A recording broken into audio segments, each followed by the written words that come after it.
नमस्कार, वंदे मातरम। मैं हूं श्यामगिरी। आप देख रहे हैं हमारा चैनल मुद्दा भारत का। मुद्दा भारत का यानी मुद्दा आपका। आज हम चर्चा करेंगे जो कंपनियां जो महाराष्ट्र में जो स्थापित होती हैं वो जो क्यों बाहर चली जाती हैं, इसके ऊपर खास चर्चा करेंगे। अभी आज हमने एक खबर पढ़ी है अखबार में कि देवेंद्र फडणवीस ने अनाउंस किया है कि कंपनियों की शिकायत अगर कोई हफ्ता मांगता है, कोई गांव वाला तंग करता है, कोई माथाड़ी नाम पे तंग करता है तो उसके ऊपर सीधा एफआईआर दर्ज होगा। और पुलिस इसमें अगर हस्तक्षेप नहीं किया तो पुलिस के ऊपर भी एफआईआर दर्ज होगा। यानी एकदम कड़क कानून उन्होंने लाने की पूरी ये की है और फुल प्रोटेक्शन जो है व्यापारियों को दी है। तो मेरे ख्याल से देश सही दुरुस्त सही सरकार जागी है इसके प्रति, क्योंकि बड़ी बड़ी कंपनियां जो है यहाँ स्थापित होने से पहले परेशान होकर चली जाती है। मतलब थत्ते जी बीच में जिक्र किए थे कि ये बड़ी कंपनियां है वो इसी के मतलब गांव बसाने और गांव बसाने लुटेरे आ गए, ऐसा तो हालत इसके ऊपर लगाम लगाने की पूरी कोशिश की गई है। इसी पर हम चर्चा करेंगे हमारे सहयोगी अनिल थत्ते जी से और जानेंगे कि ये सब सिस्टम कैसे चलता है, कौन कौन लोग इसमें इन्वॉल्व रहते हैं जो वसूली के नाम पर करोड़ों अरबों रुपये इकट्ठा करके जो है नेताओं तक भी पहुँचाते हैं। सर जी क्या मानते हैं आप इस चीज़? तो पहली चीज़ ऐसे कि फडणवीस जी ने ये जो स्टेटमेंट दिया कि कंपनीज को निश्चिंत होना चाहिए, इसके आगे चल के अगर कोई उनको खंडनी मांगता है, ये फिरौती मांगता है और ये करता है तो हम लोग उनके ऊपर बड़ी कार्रवाई करेंगे और पुलिस के पास कंप्लेंट आएगी तो उसका ये लिया जाएगा, दखल लिया जाएगा। इसमें सर दो सवाल हैं। पहली बात तो ये है कि फडणवीस मेरे दोस्त हैं, बहुत ही अच्छे दोस्त हैं, आप जानते हैं, और मेरे मन में उनके प्रति सिर्फ आदर नहीं प्यार भी है, अपनापन है। फिर भी जहाँ पे उनकी मर्यादा है वो मर्यादा अगर मैं नहीं अंडरलाइन करूँ तो फिर मेरे से बेईमानी होगी और वो भी बोलेंगे अनिल भी दूसरे पत्रकारों की तरह चमचेगिरी करने लगा। अनिल थत्ते चमचा नहीं है। आप गलत है तो गलत है, आपके हाथ में है क्या? फडणवीस साहब आप तो 5 साल मुख्यमंत्री रहे। अभी अचानक आपको पता चला क्या कि महाराष्ट्र में इतना धांधली होता है, इतना फिरौती लिया जाता है, इतना खंडनी वसूली हो जाता है? आज पता चला अचानक? क्यों अभी सब जगह चर्चा हो रही है, ये कंपनी गई वो कंपनी गई, इतना ज़्यादा गया भी नहीं है। और जो गए हैं सर उसमें भी क्या बोले, अभी वो जो गए ना बड़ी कंपनी, उन लोगों ने शिंदे साहब को और फडणवीस साहब को बताया कि हमारा और उद्धव जी का लेन देन के बारे में जमा नहीं। वो बहुत ही ज़्यादा मांग रहे थे और गुजरात वाले थोड़ा कम मांग रहे थे। मतलब मांगेंगे तो सभी ना, मांगेंगे तो सभी। तो ऐसा हो गया कि महाराष्ट्र के उद्धव जी का अपेक्षा था कि 25% तक हमको ही दो इसमें प्रोजेक्ट में, सब हमारे ही रहेंगे, वो होता ही है ना जी। और वहाँ पे वो 15% 12% में कुछ सेटल हो गया गुजरात करके, वो उधर गए। तो शायद मेरे को लगता है एकनाथ जी ने एक बार बोला भी कि ये इधर से उधर जो गए वो महाराष्ट्र सरकार की कमजोरी नहीं थी, वो कमजोरी नेताओं की थी जिन्होंने पैसा मांगा था और उसी ज़माने में वो जाने वाले थे। और क्या है ना, कैसे है कि शिवसेना से ही टूटे हुए लोग इधर हैं जी। तो शिवसेना का जो कल्चर है पहले से, हाँ, वो इसका ही है ना। हाँ, गांव में आप दुकान डालने जाओ सर, पहले तृतीय पंथी आते हैं, फिर द्वितीय पंथी आते हैं। वो द्वितीय पंथी होते हैं वहाँ के नगर सेवक और प्रथम पंथी आते हैं, वो होते हैं पक्ष प्रमुख वहाँ के सभी पक्ष पार्टी। तो प्रथम पंथी, द्वितीय पंथी, तृतीय पंथी, वो जो सब है सर। पहली बात ये है कि इसमें फडणवीस साहब ने बहुत बड़ा भरोसा अपने पुलिस पे दिखाया। सबसे ज़्यादा हरामीगिरी अगर कोई करता होगा और पैसा खाता होगा और हर चीज़ में नड़ के पैसा निकालता होगा, इन लोगों के साथ जो नड़ते हैं, गुंडे नड़ते हैं, फुंडे नड़ते हैं, गुंडागर्दी करते हैं, फिरौती लेते हैं सब, तो उसमें सर पुलिस का टक्का तो सबसे ज़्यादा है, कम से कम बराबरी का तो है ही 100%। तो फडणवीस साहब, आपको लगता है आपकी पुलिस कंपनी के बाजू में जाएगी? वो तो गुंडों के साथ रहेगी। सर क्या बोले आपको, अभी परसों की बात है जी, परसों की बात है, एक जगह चोर को पकड़ा, मेरा ज्वेलर फ्रेंड है, उसने चोर को पकड़ा। वो करीबन 25 लाख के दागिने लेके भाग रहा था, तो उसको पकड़ा। तो पुलिस को बुलाया। तो पुलिस ने आने के बाद वो इंस्पेक्टर ने इसने उनके सामने 2 बार झापड़ विपड़ मार के एक तमाशा किया। बोले अभी चिंता मत करो, इसको पहुंचा देते हैं, आप चिंता मत करो। वो बोले कि आपका कितना गया? वो बोले मेरे पास पावती का हिसाब है, 25 लाख का इसने चुराया है। तो senior inspector sir police station का नाम दिया तो हल्का लोड उड़ जाएगा। वो उनको बोलता है कि 50 लाख का गया ऐसा दिखाओ और इंश्योरेंस के मित्रों, और उसमें हमको कितना दो? सर 15 लाख सीधा, 25%, 15%, 20%। अभी 50 लाख में 15% बोले तो देखो कितना होता है, 15-20% लेते ही है, इससे भी ज़्यादा लेते हैं। तो उसने बोला क्लेम ही आप 50 लाख का डालो। ऐसा चोर भी मिल गया है, और चोर को वो बोलते हैं कि तू छूटेगा, ऐसा हम काजी करते, तू 50 लाख का ही चोरा है, ये भी कबूल कर। सामने हो रहा है सब, क्या बात, आमने सामने चल रहा है। अभी क्या बोले इसमें मतलब टोटल नुकसान तो इंश्योरेंस वाले का हो जाएगा। फिर इंश्योरेंस वाले भी क्या हरामी करते हैं, उसके ऊपर अलग वीडियो बना। वो कम हरामी नहीं है, वो भी क्या करते हैं। और सर सादी चीज़ें, हम गैरेज में भी जाते हैं ना, तो गैरेज वाला क्या बोलता है, सर ये इंश्योरेंस से दुरुस्ती करनी है कि आपके पैसे से करनी है? आपके पैसे करनी है तो 10,000 में हो गई, इंश्योरेंस से करनी है तो 25,000, 30,000, 25-30,000। क्योंकि मैं एक बार पूछा उसको, सर इतना क्यों? वो बोला वो जो वैल्यूअर आता है जो ये तय करता है कितना नुकसान हुआ है, वो बोले उसका भी तो 15% रहता है इसमें।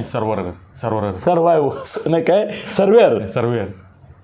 तो वो बात छोड़ो, अभी यही चीज़ तो हॉस्पिटल में चल रहा है सर हॉस्पिटल में भी चल रहा है। अभी मेडिक्लेम आने की वजह से ये सरस हो गया है कि आम से आम आदमी भी मेडिक्लेम के थ्रू हॉस्पिटल जाता है। वो पहली बात ये पूछते हैं कि आपका मेडिक्लेम है तो स्पेशल रूम ले लो, मेडिक्लेम है तो ये करो, फिर जितना उनके पास मशीन है सब में डालो, जितना उसका कैपेसिटी रहेगा उतना पूरा खींच लेंगे। हाँ, मतलब जितना उसका बीमा का ये है वो खींच लेते हैं। सर वो छोड़ो, चलो अभी फडणवीस साहब के पास जाते हैं। फडणवीस साहब, आपकी पुलिस है ना, वो सबसे नादान है।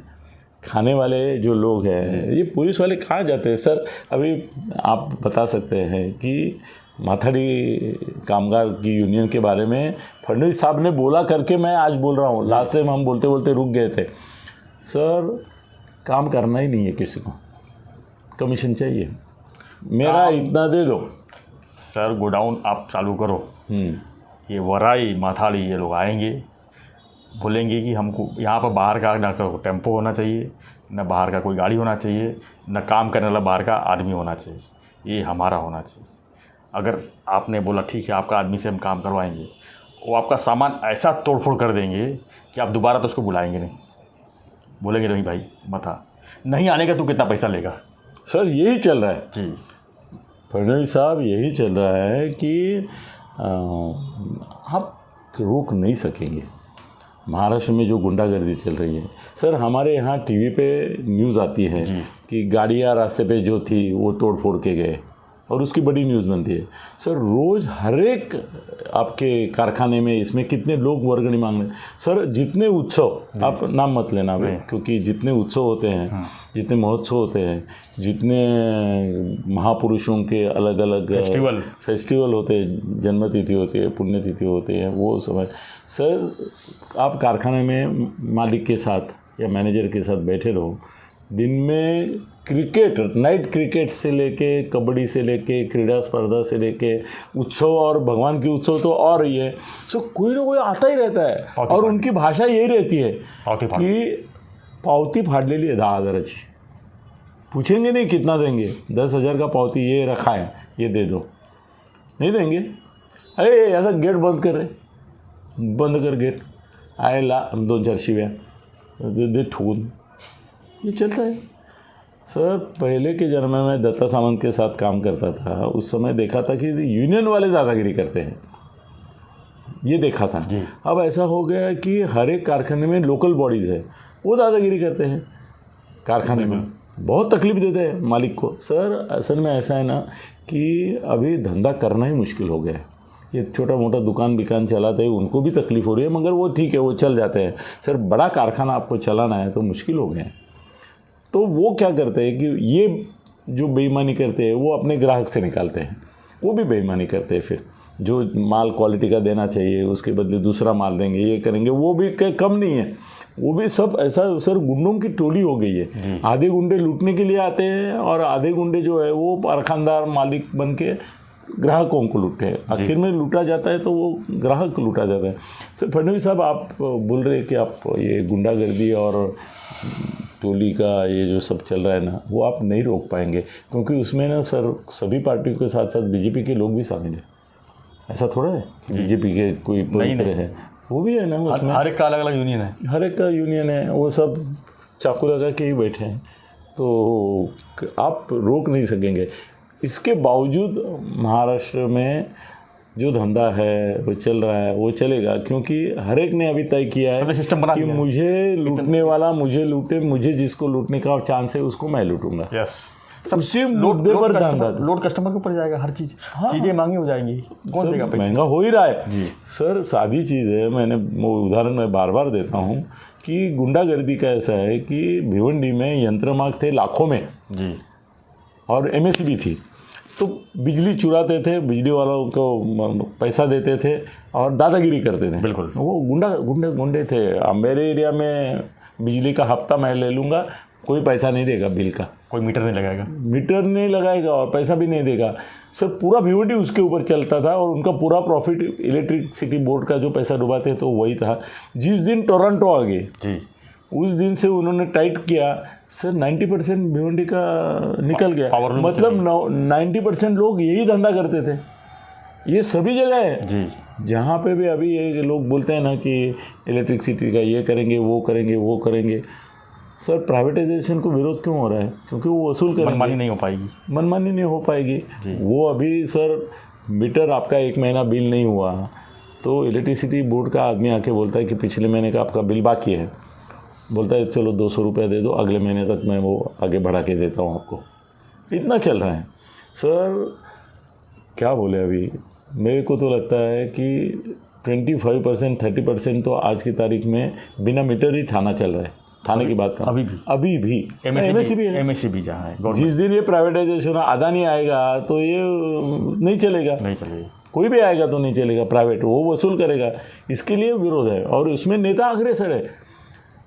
प्राइवेटाइजेशन बिजली का न हो हमारे एरिया में, इसके लिए आगे कौन है? नेता, क्योंकि उनका भी तो आता है वहीं से जी, उनका नाता है जहाँ से आता है वहाँ पे। तो फडणवीस साहब, ये गुंडागर्दी आप नहीं रोक पाएंगे, बिल्कुल नहीं रोक पाएंगे। और सर अभी ऐसा हो रहा है कि आपके आमदारों को ही ये हो रहा है, कोर्ट में शिक्षा हो रही है, 1 साल अंदर जा रहे हैं, 2 साल इसके ऊपर हमला किया, उसके ऊपर हमला किया, आपके मंत्रियों के ऊपर भी अलग अलग तरह के एलिगेशंस हो रहे हैं। तो आपकी सदिच्छा के लिए हम महाराष्ट्र की ओर से आपको धन्यवाद देते हैं, मगर फडणवीस साहब आप 10% भी महाराष्ट्र की गुंडागर्दी और ये लूटालूट जो चालू है अंधाधुंध वो नहीं रोक पाएंगे। और आप ज़्यादा क्लेम भी मत करो, आपने एक बार बोल दिया, हेडलाइन हो गया, वो हेड में जाने से पहले ही लाइन छोड़ दो। ये चलो, धन्यवाद सत्य जी। तो हम चर्चा कर रहे थे कि फडणवीस जी ने जो अभी अनाउंसमेंट किया कि व्यापारियों का संरक्षण, व्यापारियों को गुंडों से बचाया जाएगा, गुंडों के खिलाफ जो है बड़ी कार्रवाई होगी। तो इसी चर्चा के क्या ये कार्रवाई रुक पाएगी, ये हम भविष्य में देखेंगे। इसके ऊपर और भी वीडियो बनेंगे, लेकिन देखते रहिए हमारा चैनल मुद्दा भारत का। लेकिन सब्सक्राइब जरूर कीजिए, लाइक कीजिए, शेयर कीजिए। धन्यवाद। जय हिंद, जय महाराष्ट्र।